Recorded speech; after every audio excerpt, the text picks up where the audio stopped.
Now that Corey's been back home for a week, it's time to get cracking with some freeze-dried eggs.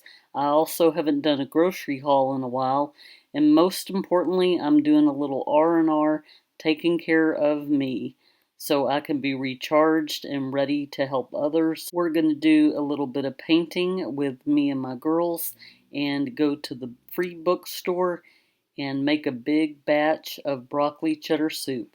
So let's get started. Hey everybody, welcome to Living Forgiven. Well, Corey has been home one night officially since his hospitalization. He can have liquids and soft solid foods like jello and pudding and yogurt and things like that. So I'm going to show you a quick grocery haul.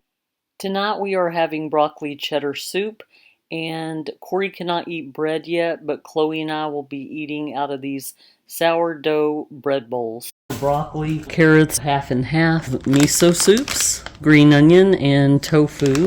Corey makes a really good copycat of this boars and cheese. At our store, this is about $6.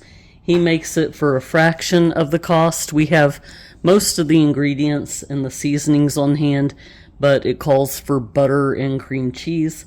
A couple of yogurts that sounded good. There's a dark cherry tart and a brownie sundae. Cranberry jello. Chobani Flips came free with the Chobani coffee creamers back there that I'm about to show you. Coconut caramel cookie, which I guess is like those Girl Scout cookies. And this one is peanut butter dream. Little individual strawberry cheesecakes. We got some grits. Blueberry lemonade is amazing. Some milk for the soup tonight. Cinnamon coffee cake and vanilla Chobani coffee creamer. Organic pineapple sauce packets. Banana cream pie pudding. Some strawberry and orange jello. Cinnamon pudding. Butterscotch pudding, that's his favorite.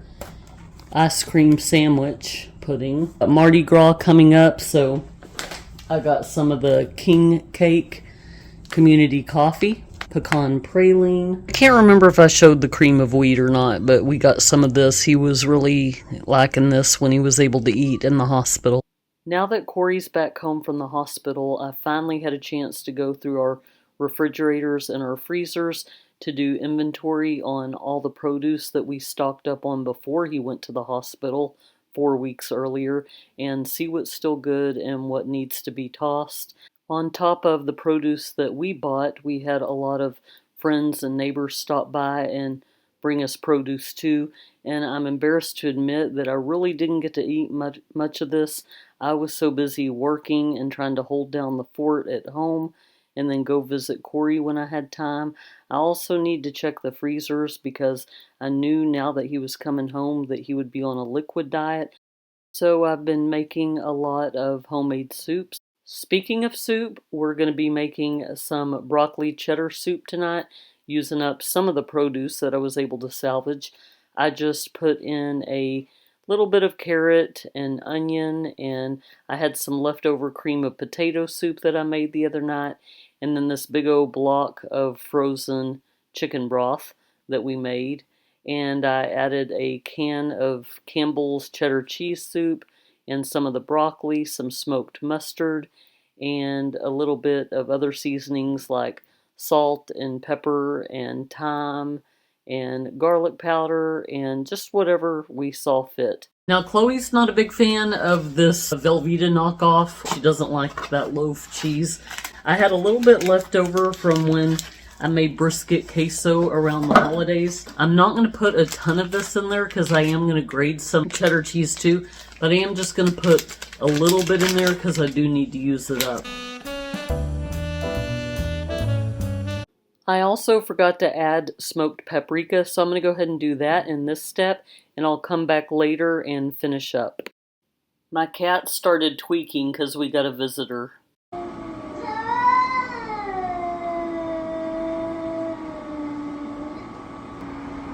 B, those cats are nuts. I found a great deal on eggs at Kroger's. There were a dozen for $2.59 and a dozen and a half for $2.99. We have, what did you say, Corey, about 8.5 dozen? We have a small Harvest Right freeze dryer, And the last time that we freeze dried eggs, you can do anywhere between 2 to 3 dozen. A lot of it depends on the size of the egg. These look like medium-sized eggs, so let's just start with step one, which is going to be cracking the eggs.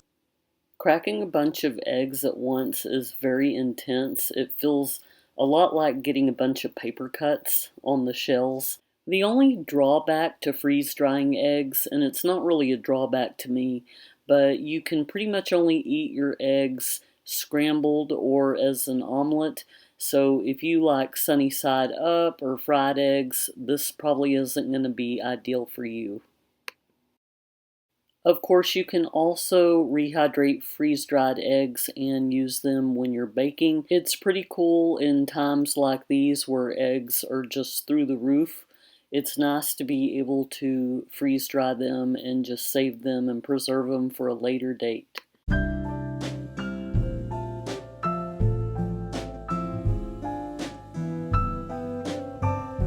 It turns out that we can actually fit another 2 dozen onto the freeze dryer. We only filled about 1.5 trays using 2 dozen. If anybody is thinking, oh, you got the bird flu eggs, that's why they were on sale. We pray over our food.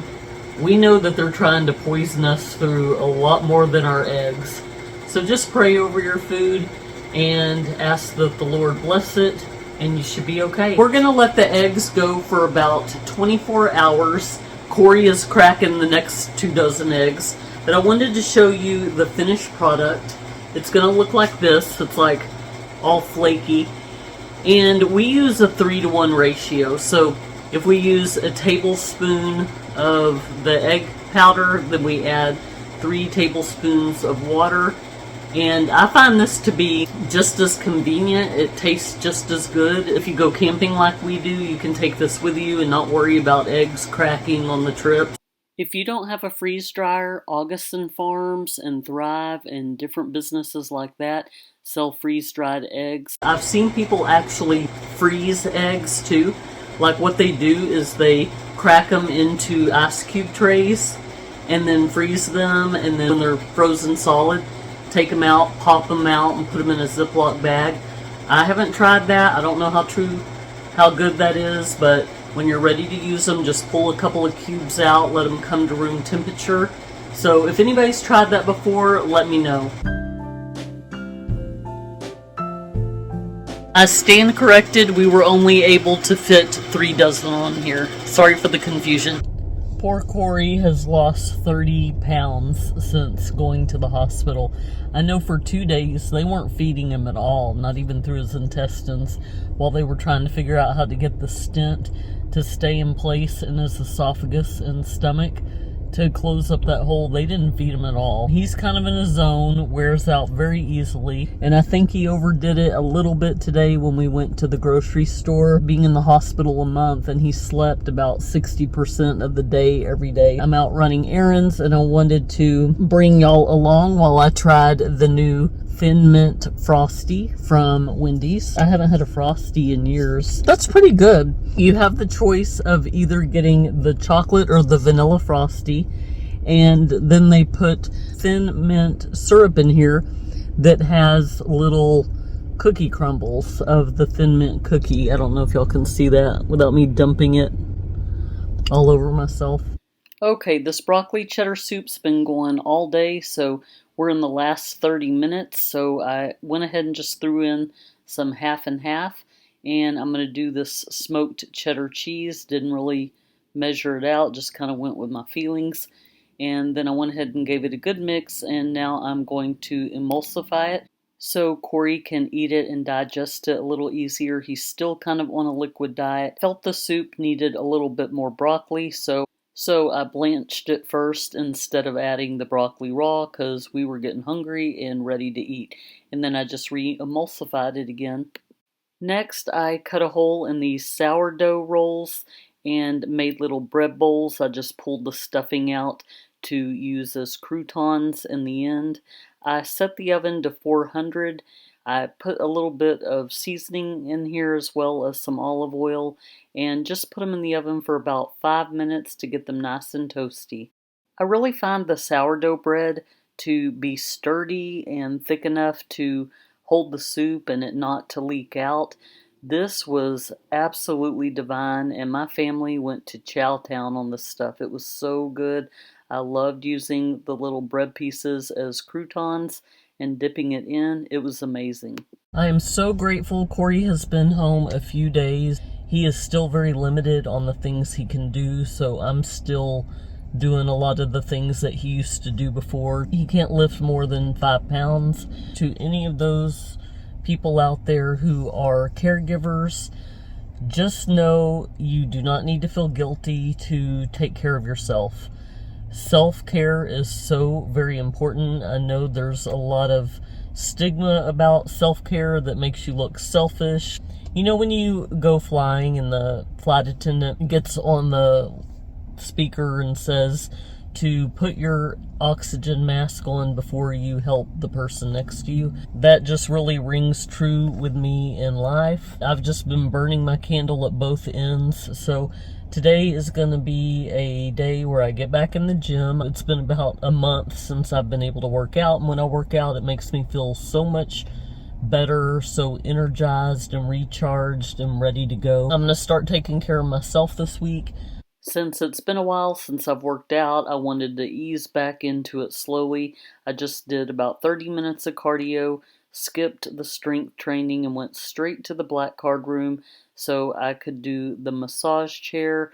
I also did a little bit of cryotherapy, and I had to cut it short before I was able to do the hydro chair massage, but it was definitely a nice way to ease back into working out. The first batch of freeze-dried eggs were done, so we just took them in chunks and then kind of ground it into a powder and put it in these quart-size mason jars and just kind of smashed it up real fine.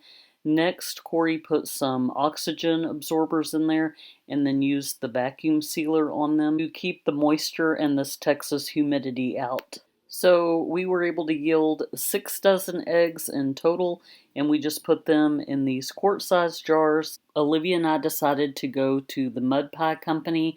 I had actually painted something here last week, and I had to pick it up. It's this Christmas mug, and Olivia had to finish her painting, so I decided to go ahead and find something else to paint. I decided to paint Hazel's perfect little paw prints. Olivia painted 3 different Hello Kitty characters onto a makeup brush holder. There is something so therapeutic about painting, and I really did enjoy spending this time with Olivia and painting little Hazel's footprints. It wasn't my best masterpiece, but we made some nice memories, and also once they coat it, it looks so much better. Now today is about Chloe. We're going to go to the free bookstore. She is currently into collecting banned books. I like my health alternative books, my truther books, and my cookbooks. This is a free bookstore. It is in downtown Houston, and I'm not sure if all major cities have something like this, but if not, they definitely should. There are no strings attached. You don't need memberships. You just walk in and browse the books and take what you want. You can take as many as you want, and then you go up to the front and you don't need to even report which ones you took. All you do is just write down your name and the number of books that you checked out, and I think this just helps them with inventory. This is run by volunteers, and I guess if they're starting to get low, maybe they reach out to the community again to get another batch of books in. But this is just such a cool place. They also have audiobooks, sheet music, and everything that you can think of. The volunteers are very organized too. By the time we left the store, they had all Chloe's books back on the shelf. The books are organized by the category of the book, but it's not like Dewey Decimal System type thing. They're not in order on the spine by author's last name or anything like that, so you will need to be patient and be willing to take the time to look around and find what you're looking for. This book cycle place is at 405 Velasco Street in Houston, Texas, 77003. They do have limited hours because they are run by volunteers. They're opened every Thursday from 9 a.m. to 3 p.m. They're also opened on the first and third Saturday of the month from 9 a.m. to 5 p.m. We worked up quite the appetite and decided to go eat in the food court of our favorite Asian market called H Mart, and the girls each had a Korean corn dog, and I had some beef ramen noodles. It was delicious. It was a great day. I wanted to show you a couple of the books that I got from the bookstore. Partners in the Kitchen. It looks like a YMCA book. I wonder if that's what that logo is down there. We're trying to downsize so we can go from our home to under 40-foot RV. So I'm doing a lot of decluttering and just minimalizing. I went out and bought one of those blank cookbooks. I've been going through my cookbooks, looking for duplicate recipes, taking a screenshot on my phone of a recipe that I want, because I might have a book that might only have like 5 recipes that I want. So there's really no need for me to take up valuable real estate with a book that I only want 5 recipes out of. I just write those recipes down in my blank book. So I have one book that has all the recipes I want, and then I can rehome my cookbooks. I grabbed a dump meals because this is kind of like up my alley. I like doing dump meals in the slow cooker. And the truth of the matter is, I don't really need any cookbooks. I just kind of do my own thing. I might look to a recipe for inspiration, but then I just end up doing my own thing and go, well, I don't have that, but I do have this. My family gets irritated with me sometimes because they'll be like, oh, that was so good. What did you do? How'd you make it? What's the recipe? And I'm like, I don't remember. I just threw stuff together. I used to work for Mary Kay Ash. I was in her charitable foundation. We raised funds for doctors to do research for cancers affecting women.